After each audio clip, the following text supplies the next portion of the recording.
심각한 기후위기가 지구 기온 상승세가 기후 변화 속도가 점점 빨라지면서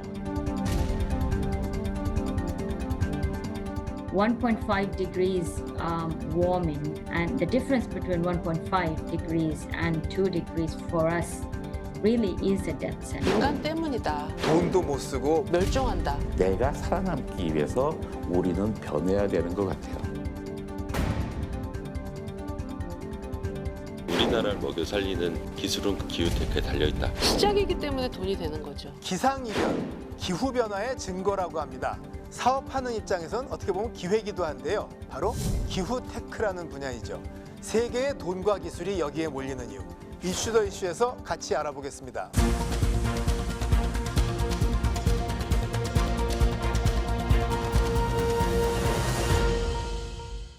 남들 안 하는 속 깊은 이야기를 해봅니다. 안녕하세요. 이슈 더 이슈 박찬입니다. 기후변화 대응, 이게 지구를 지키는 착한 일, 환경보호만이 아니고 사실은 세계의 뭉칫돈이 모이는 사업기회이기도 합니다. 그래서 기술과 창업의 기회라는 기후테크. 무슨 얘기인지 알아보죠. 두 분 모셨습니다. 환경재단 이미경 대표 그리고 BNZ 파트너스 임대용 대표 두 분 나오셨습니다. 안녕하십니까? 안녕하십니까. 예, 정말 어렵게 모신 분들인데 자, 시작하면서 기후변화 뭐 많이 얘기하잖아요. 기후테크는 낯설거든요. 기후테크란 바로 이것이다. 한 말씀으로 정의해 주신다면. 네, 그 기후 재난을 막을 수 있는 기술, 그 기술을 통해서 새로운 시장도 열고 큰 수익도 얻을 수 있는 신기술을 총칭하는 말입니다. 지구를 지키면 돈이 돼요? 그렇죠. 네. 그렇죠. 탄소 중립의 해결사다라고 말씀드릴 수 있습니다. 지금 탄소 중립 사회잖아요. 결국에는 탄소 중립을 하려면 기술이 필요한데 그것을 하는 것이 기후테크다라고 말씀드릴 수 있겠습니다. 자, 그러면 결국 말씀 듣고 보니까 이게 뭐 환경보호 같은 이런 착하게 살자가 아니고 유망한 사업이 된다는 얘기인데 돈이 얼마나 몰리고 있길래 이런 얘기를 해요? 기후테크를 이제 벤처캐피탈이나 사모펀드 입장에서 봤을 때는 작년에 한 90조가 몰렸다고 해요. 90조 원이요? 예. 그런데 그 재작년에 비해서 작년에 한 89%가 급성장했다고 합니다. 그런데 여기서 끝나는 게 아니고요. 전 세계 이제 탄소 중립을 위해서 필요한 돈이 있을 건데 그것을 이제 넷제로 파이낸싱 갭이라고 부르거든요. 그 돈이 1년에 5천에서 6천조 원이에요. 그래서 앞으로 더 많은 돈들이 기후테크로 몰릴 것이다 이렇게 생각합니다. 네. 그러면 세계의 돈이 마구 몰리려면 두 개가 필요하잖아요. 돈이란 게. 정말 큰일이 났어야, 난리가 났어야 되고 두 번째 그 난리에 돈이 돼야 되는데 먼저 난리가 난 건가요? 네, 엄청난 난리가 난 거죠. 지금 선진국도 예외 없이 그 폭염, 폭우, 산불, 또 가뭄 이런 것들 때문에 큰 재난이 일어나고 있는데 아시다시피 돈은 가장 보수적입니다. 네. 그래서 돈 될 곳에 투자를 하는데 기후 재난이 그 돈의 투자 회복성을 방해하기 때문에 기후 재난을 막는 것이 돈을 안전하게 지키는 일이다라는 그런 공감대가 있는 겁니다.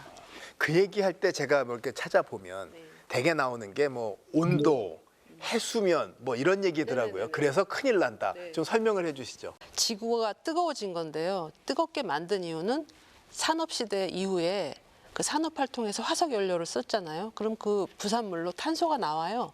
네. 탄소의 특징은 뭐냐면은 한 번 배출되면 사라지지 않는 거예요.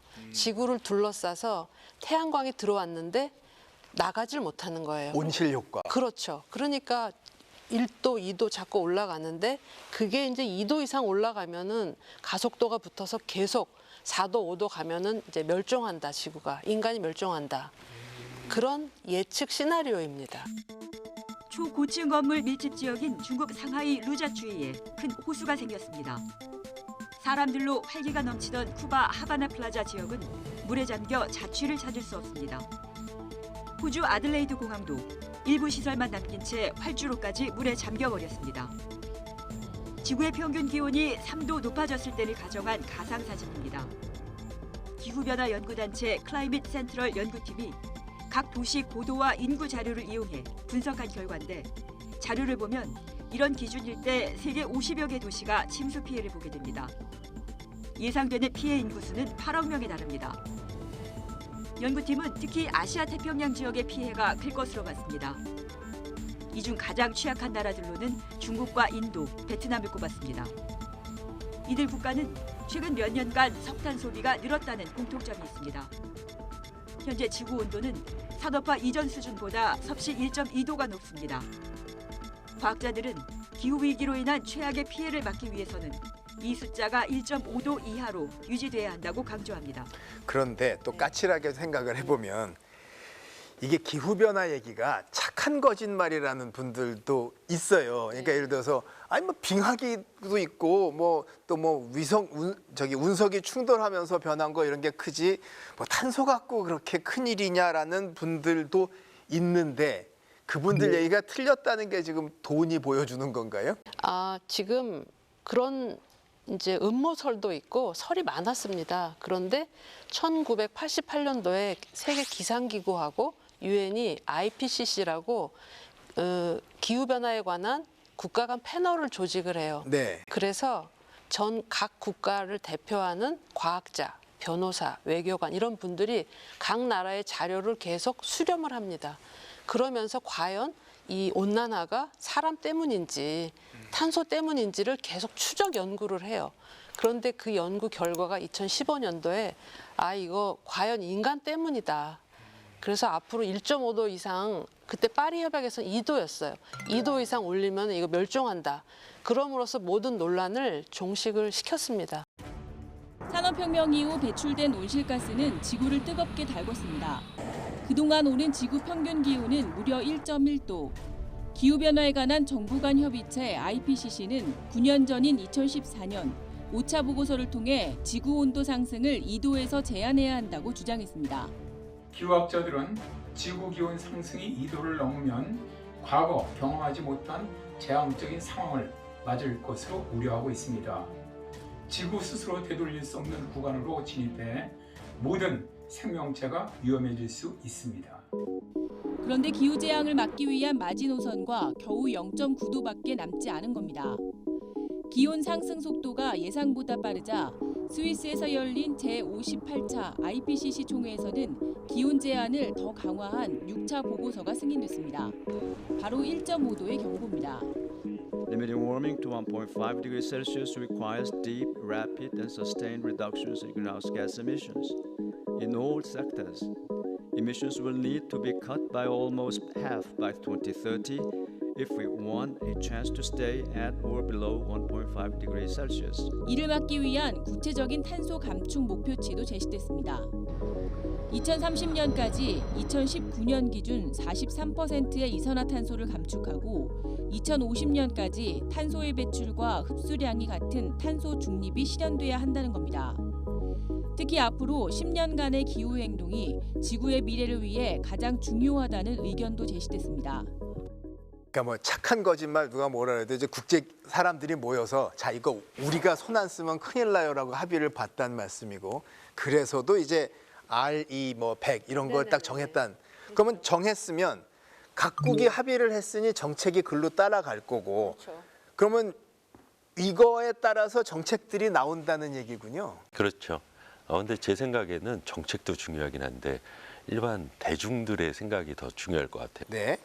피부로 경험을 했지 않습니까? 불이 나고 비가 안 오고 또는 어쩔 땐 비가 많이 오기 때문에 사람들이 느끼는 거죠. 근데 이 사람들이 바로 구매자이자 투자자이자 예금자이기 때문에 이미 시장이 바뀌었다. 그래서 기업들이 이 시장을 따라가는 상황이 된 것 같습니다. 그럼 어떤 분이 책 보고 기후변화 착한 거짓말 감동했어. 네. 나는 안 따라. 아리백 너네끼리 해. 그럼 어떻게 돼요? 낙오하는 거죠. 낙오 벌 같은 건 안 받아요? 이미 게임의 롤 같은 거라 지금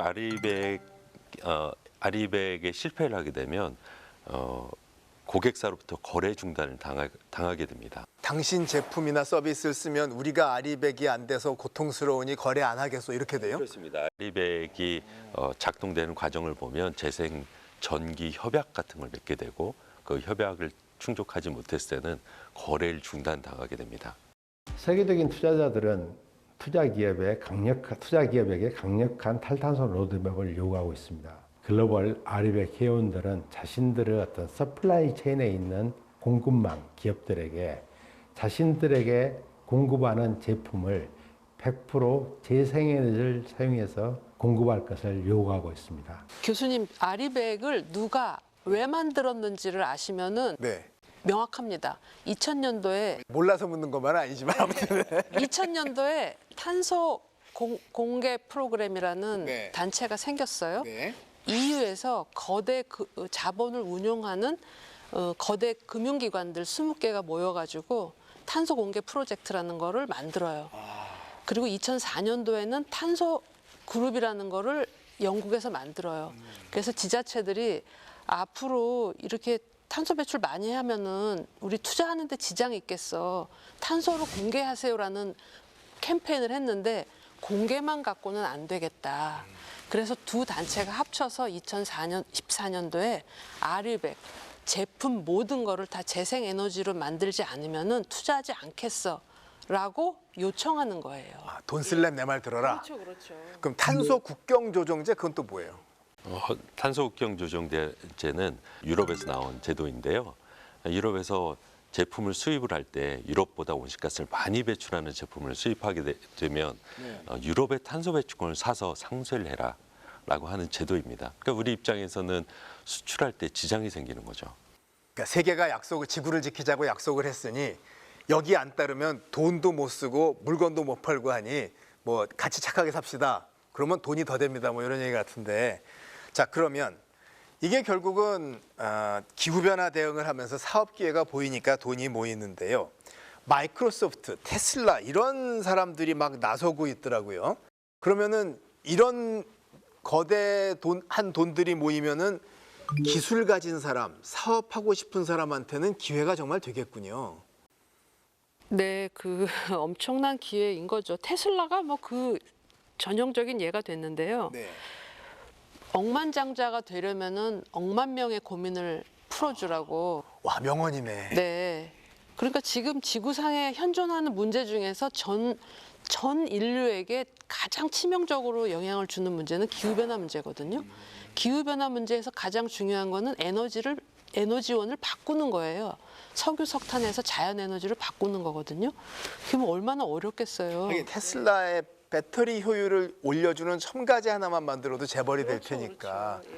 그렇죠. 그런데 돈 모아주는 일 하고 계신 거 아니에요? 그렇습니다. 이제 좀 생각해봐야 될 포인트가 하나 더 있는데요.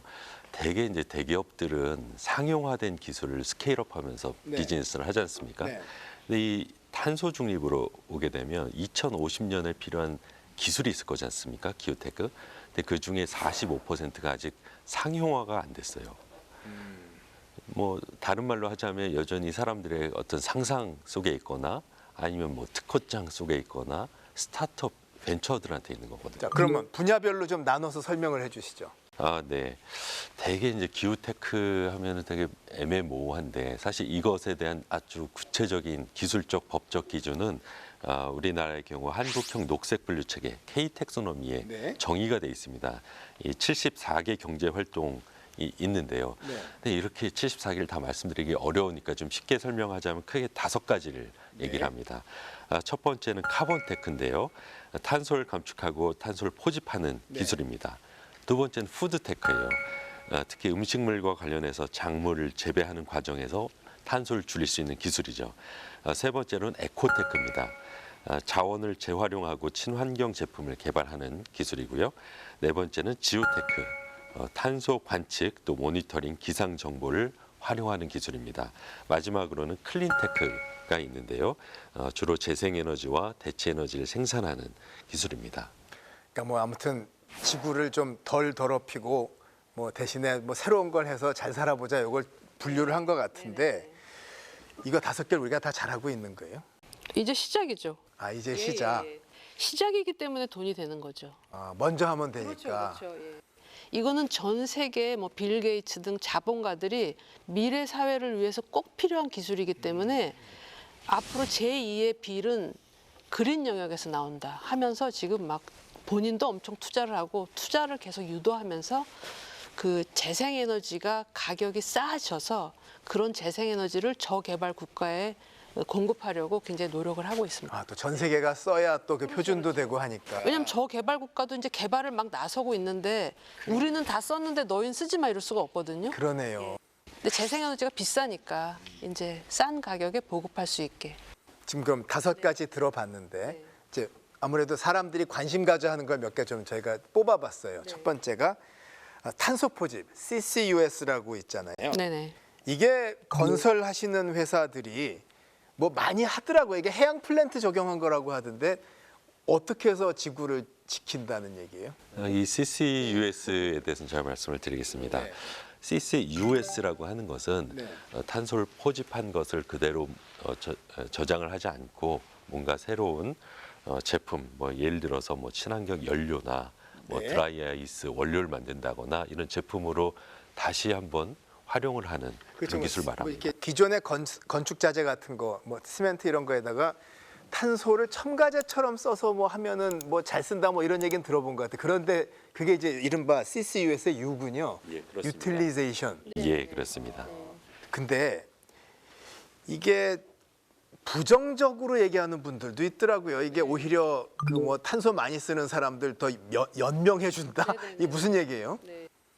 지금 그 공기 중에 있는 탄소를 포집하는 거가 목표인데 탄소를 많이 배출하는 화석 발전소 같은 데는 이런 CCUS가 있기 때문에 그 발전소를 닫아야 되는데 닫지 않고 계속 화석 연료를 떼면서 우리 이거 포집하니까 계속 할게 이런 식으로 면죄부를 줄 수 있다는 거죠. 전기 자동차 이것도 우리가 이제 친환경 에너지 대표적인 사례인데 요새는 이걸 다 이제 뭐 모빌리티라고 총칭하잖아요. 여기는 어떤 사업들이 또 마구 생기고 있나요? 전체적으로 이제 기후테크의 투자금이 몰리는 곳을 보면 네. 이 모빌리티 수송 분야가 전체의 60-70%입니다. 그러니까 상당히 많은 돈이 다 이쪽을 보는데 제 생각에는 이제 테슬라가 시장의 문을 열었다. 그래서 이미 검증된 시장이고 그러다 보니 많은 기술들이 나오는 것 같습니다. 크게 봤을 때는 배터리 기술이 있을 것이고요. 그다음에 전기차와 관련된 기술이 있을 것이고 또 전기차 활용을 위해서 충전 인프라 이런 식으로 다양한 산업들이 발달하고 있습니다. 근데 까칠하게 보면 이 충전 인프라를 까는데도 이게 의외로 그 굉장히 그 환경 파괴적이다.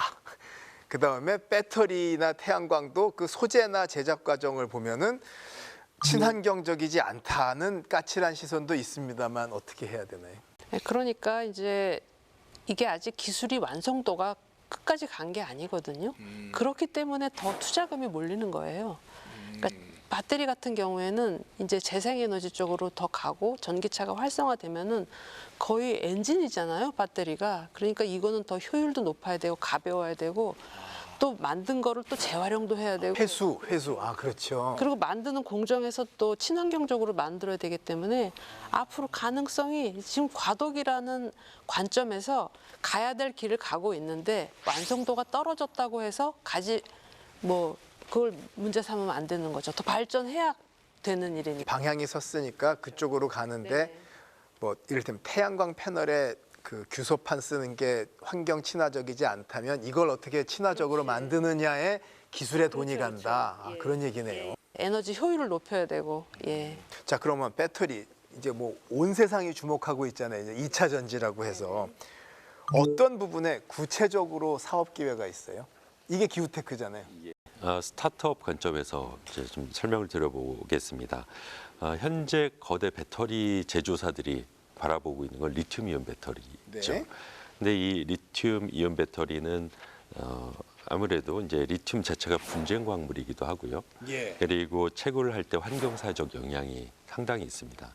그래서 이제 스타트업들이 그런 기존의 이제 리튬이온 배터리 화재도 많이 나오고 그래서 대체 배터리 또는 차세대 배터리를 설계하는 경우가 많은데 어떤 거요? 현재 뭐 전고체 배터리 이런 것들은 이제 스타트업이 들어가기에는 좀 힘든 면이 있어요. 그래서 그 차세대로 생각하는 것이 바이오매스를 탄화시켜서 이게 뭐 브롬 아연계 용액을 넣어서 이제 건식 배터리를 만들어요.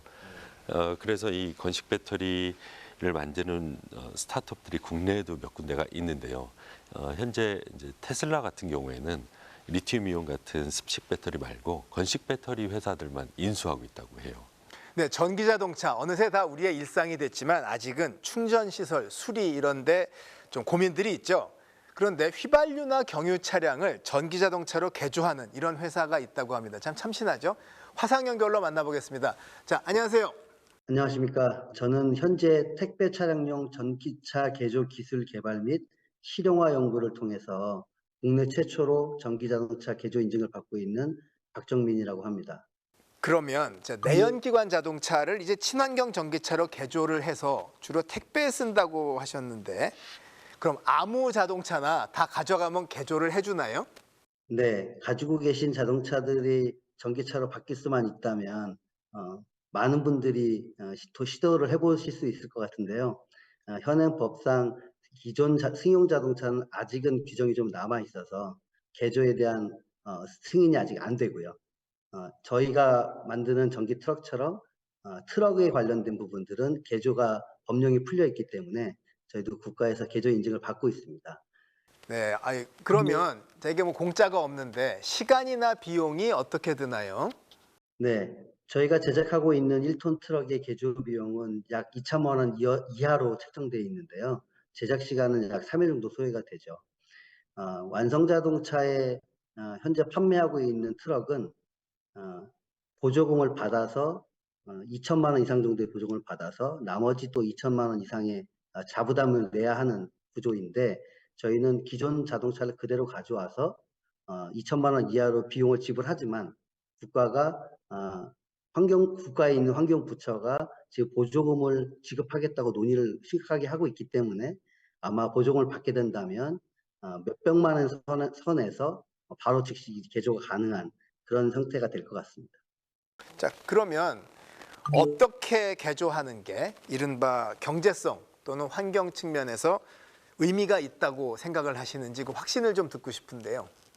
국가가 최근에 친환경 그리고 배출가스, 탄소 저감에 관련된 여러 가지 고민들을 하고 계십니다. 그런 와중에 신차에만 보급했던 전기자동차 보조금을 전기자동차 개조에도 보조금을 지급하겠다고 해서 많은 연구를 하고 있고 최근에 내부적으로는 보조금의 책정에 대한 구체적인 내용들도 언급이 되고 있습니다. 결국 환경부 입장에서 보면 내연기관이 사라지고 전기차가 보급이 돼야 전기차만 보급되는 것보다 훨씬 더 탄소 배출을 저감할 수 있다는 측면에서 동의를 얻고 있는 거라고 생각하고 있습니다. 오늘 말씀 잘 들었습니다. 고맙습니다. 네, 감사합니다. 자, 말씀 들어봤는데 사실 이게 사업성만 확실하면 세계의 돈이 찾아오고 세계 시장이 거래하자고 오는 거잖아요, 요새는. 그러면 오늘 이렇게 들어봤던 2차 전지 기술, 또 내연기관차 개조 기술 이런 게 지금 과연 어디까지 와 있나 좀 듣고 싶은데 많이들 다루시잖아요. 저도 이제 오늘 나오신 스타트업 대표님 차를 타봤어요. 가서 좀 놀랐던 게 그분은 이제 그 회사가 그 완성도 있게 제품을 만들어서 전기차 개조를 해서 다닐 수 있다라고 했고 실제 타보니까 조용히 잘 가긴 하더라고요. 근데 이제 제가 좀 주목해서 본 거는 스타트업들끼리 모여서 이게 구독 서비스거든요. 새로운 배터리와 탈부착을 통해서 구독 서비스를 만들어내는 그런 면에서 굉장히 혁신적이다, 가능성이 있겠다라는 생각이 들었습니다. 고속도로를 200km 가는 차는 아닐 것 같아요. 탈부착이면 배터리가 사실 테슬라 차도 밑판이 다 배터리인데 그런 건 아닌 것 같죠. 좀 이렇게 근거리.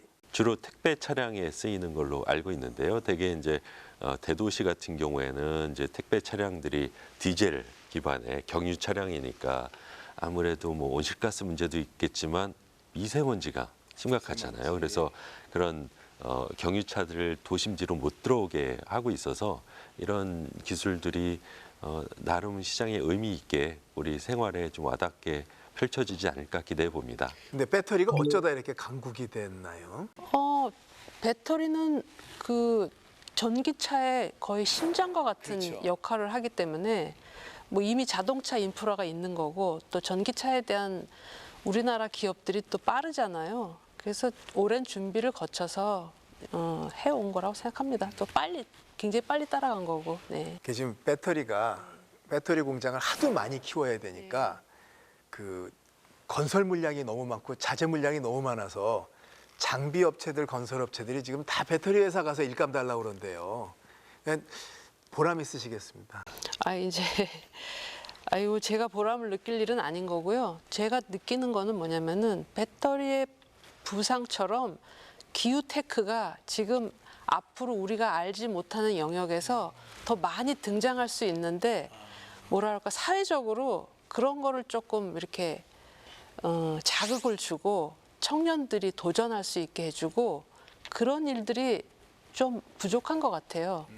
그러네. 저희 같은 NGO는 하고 있는데 아직 힘이 미미하니까 방송이라든가 또 이렇게 YTN에서 오늘 이런 기회를 만들어 주신 게 그러면서 굉장히 의미가 있다고 봅니다. 이 대표 심하시는 거 따라가는 거죠. 예. 저는 조금 다른 관점에서 말씀을 드려보고 싶은데요.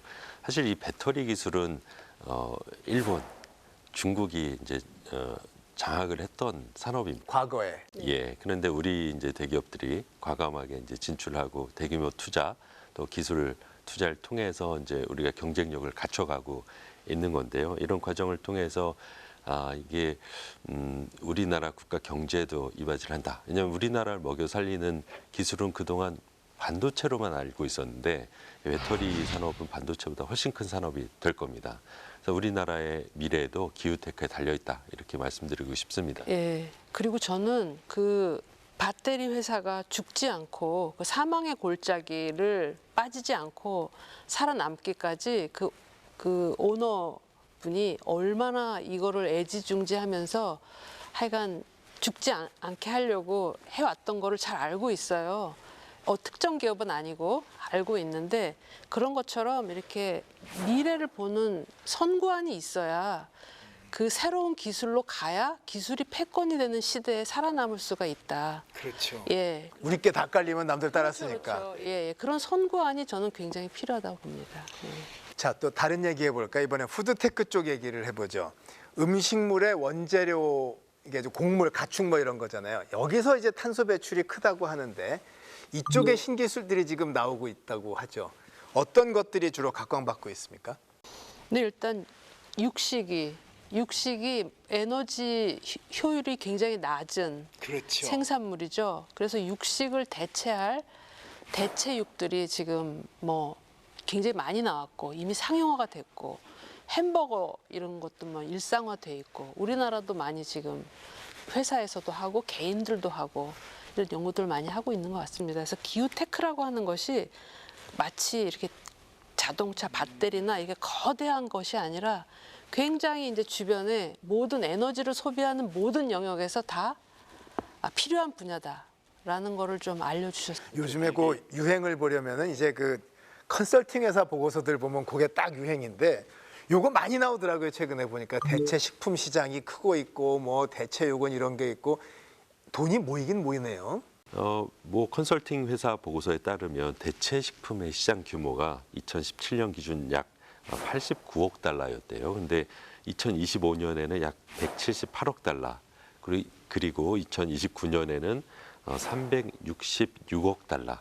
우리나라 돈으로 하면 49조 4천억, 그러니까 거의 50조 시장에 이를 것이다 이렇게 전망을 하고 있습니다. 실제로 기후 재난으로 가뭄이 심각해지면 식량난이 올 거거든요. 우리나라처럼 식량 자급률이 23%밖에 안 되는 나라는 중요합니다. 아, 그러네요. 근데 그러다 보면 저는 좀 기술에 대해서 삐딱한지 인간이 어디까지 막혀도 되나 걱정을 해봤거든요. 동감입니다. 그러니까 지금 그게 기술적으로 완성도가 있는 것은 아니고 그리고 그 부작용이 아직 연구가 되거나 한 그렇죠. 상태가 아니거든요. 네. 그러니까 어떤 부작용이 있을지는 아직 알 수는 없으나 식량 부족에 대비해서 뭔가 이런 연구가 필요한 거죠. 실험부터라도 해봐. 그렇죠. 네. 그리고 이제 음식물을 만들어내는 과정에서도 탄소 배출이 많이 되니까 그거를 대체하는 기술로서도 준비를 하는 거죠. 그렇군요. 지금 만드는 과정 말씀하셨는데, 근데 아예 정부에서 목표를 세웠더라고요. 무슨 뭐 로봇도 쓰고 그 농업진흥을 해가지고 뭐 탄소도 줄이고 뭐 목표도 구체적이던데. 예, 뭐 로보틱스 있고요, AI 이런 기술들을 접목할 생각을 가지고 있고 2027년까지 이게 푸드테크라고 하는데요. 네. 이 푸드테크 유니콘 기업 30개를 육성하고 수출 20억 달러를 달성하겠다는 목표가 있습니다. 그리고 1,000억 원 정도의 푸드테크 펀드를 조성해서 민간의 투자를 유도하겠다라는 계획을 가지고 있습니다. 음식과 첨단 산업을 결합한 푸드테크 산업의 국내 시장이 최근 4년간 연평균 31%씩 성장해 61조 원 규모로 커졌습니다. 이에 공업용 로봇 기업들도 바리스타와 서빙 로봇을 출시했습니다. AI 주행 기술을 이용해가지고 하드웨어라든지 소프트웨어, 즉 말해서 이제 주행 기술에 있어서 안전 기능을 접목한 정부도 나서고 있습니다. 기업과 함께 푸드테크 산업 육성의 구심체 역할을 담당할 발전 협의회를 구성했습니다. 스마트 농업이죠. 그다음에 이 푸드테크 그리고 이제 바이오 이게 결국은 우리나라를 끌고 나갈 거예요. 다른 분야는 몰라도 이 분야는 대한민국 최고 강점이 있다고 봐요. 정부는 특히 수출을 오는 2027년까지 2조 5천억 원으로 늘려 700조 원 규모로 커진 세계 시장에 뛰어들기로 했습니다. 이게 결국 되는 사업이면 아무튼 돈이 모이는데 이게 돈이 모이려면 전문가들이 나서서 좀 연결도 해주고 알려주고 해야 되잖아요. 이런 전문 금융인들이 생기고 있는 거죠. 그 일 하고 계신 거고. 네, 저는 이제 유엔 환경계획 금융이니셔티브 한국 대표를 맡고 있는데요. 네. 저희는 이제 유엔 기관으로서 지속가능 금융, 녹색 금융을 촉진하고 있습니다. 근데 여기에 약간 좀 재미없는 얘기를 좀 드려보자면 변화 이론이 있어요. 네. 하나는 지속 가능하지 않은데 돈이 안 가게 하는 겁니다. 금융기관 리스크 관리를 강화하는 거고요. 또 하나는 기후테크처럼 지속 가능한데 돈이 흘러가게끔 만드는 거예요. 이 두 가지를 통해서 실물 경제에 영향을 미치고 시스템 체인지를 만들어서 결국엔 지속 가능 발전을 달성한다. 이게 이제 유엔의 목표이고요. 이 하에서 이제 전 세계 금융 제도가 화석 연료에서 녹색으로 돈이 가게끔 제도화를 하고 있어요. 그러다 보니 많은 금융기관들이 여기에서 기회를 찾는 거죠.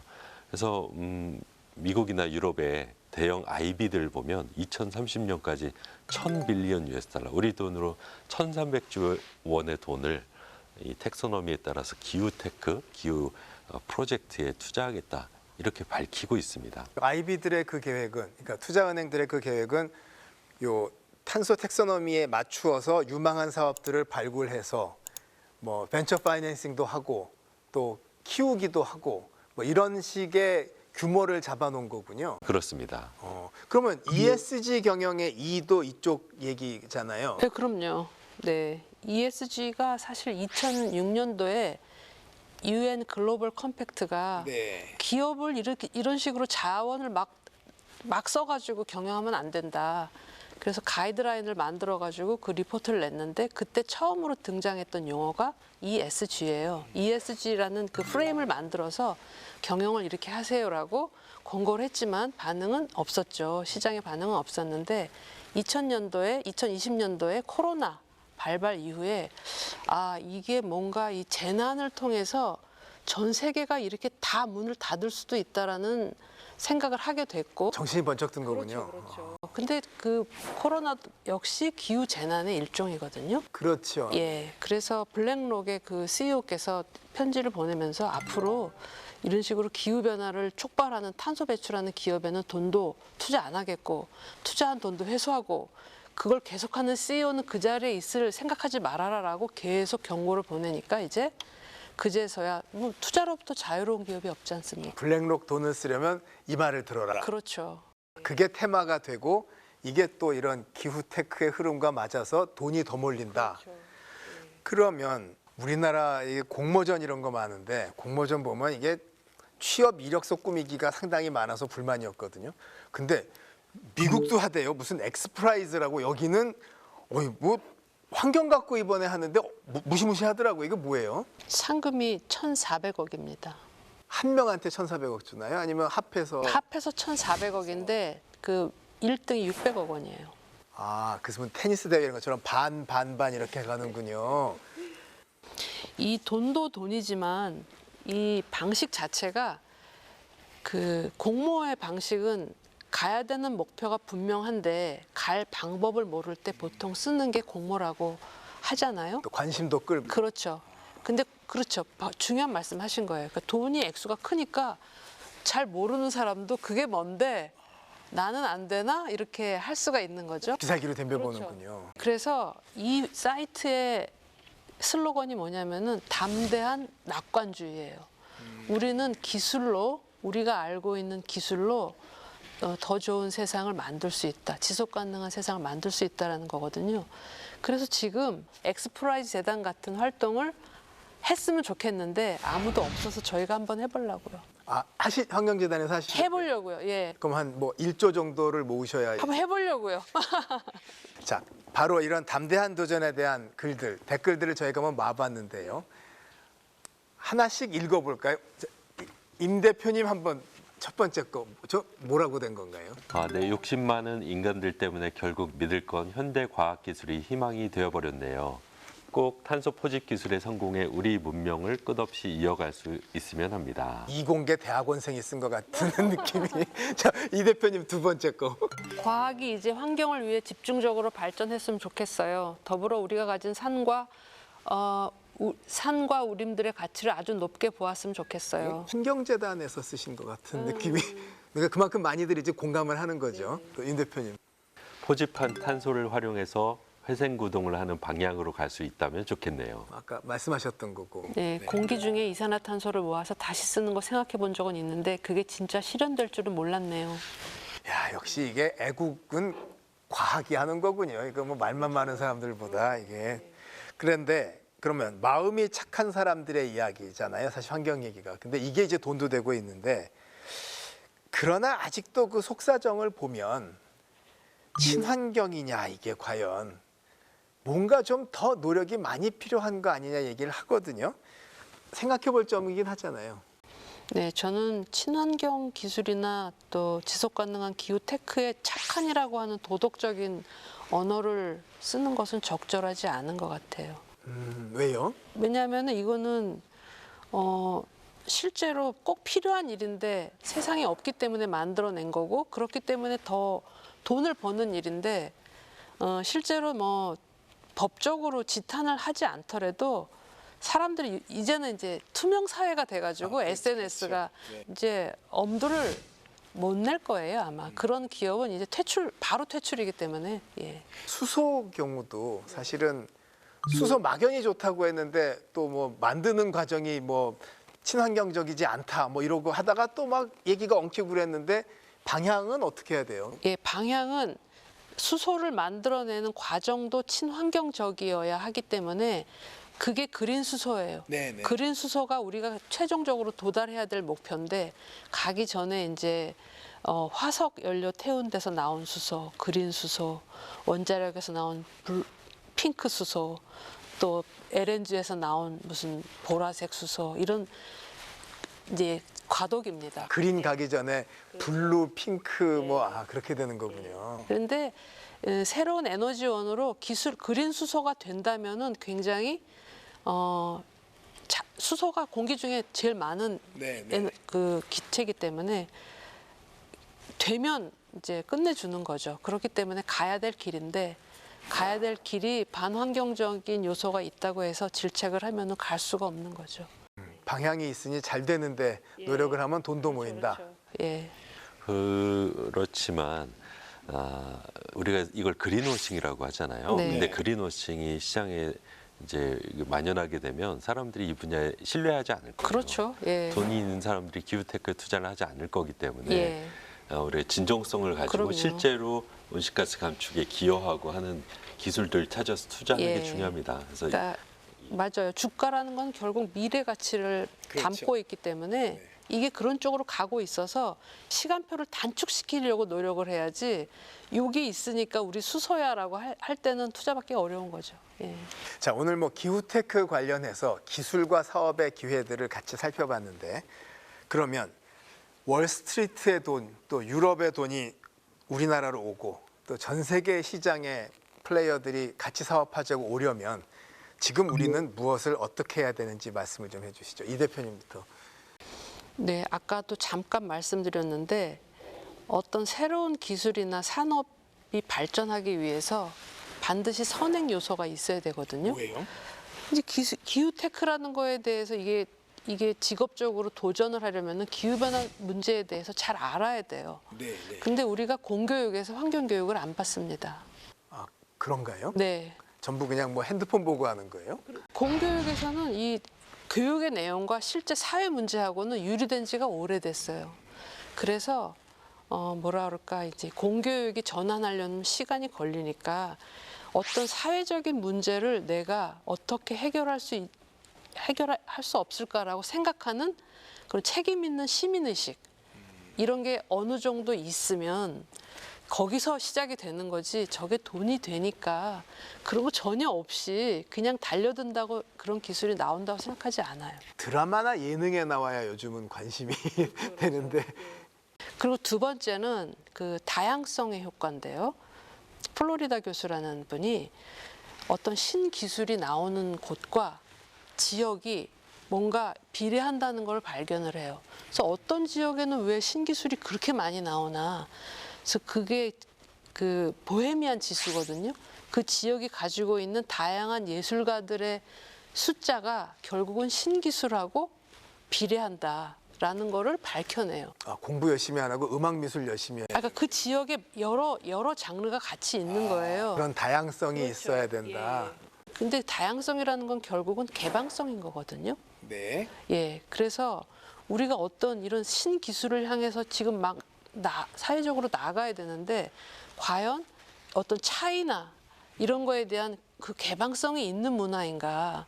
누가 새로운 생각을 가지고 왔는데 아유 됐어, 이런 게 될 게 뭐야 라는 이런 문화 속에서는 싹트기가 어렵다. 시키는 거나 해, 이런 거 하면 큰일 난다. 이거. 그래서 우리나라 젊은이들이 한국의 투자자들은 너무 간섭을 심하게 해서 바로 미국에 투자를 받거나 이런 일들이 비일비재합니다. 뭐 미국 돈이 들어와서 아마 한국 사람 정신 차리고 같이 하겠죠. 뭐. 그래서 바로 그쪽에다가 투자를 받는 경우가 많다고 합니다. 그래서 외국 돈을 그렇게 끌어오는 대표님이 계신데 뭐 어떻게 잘 돼요?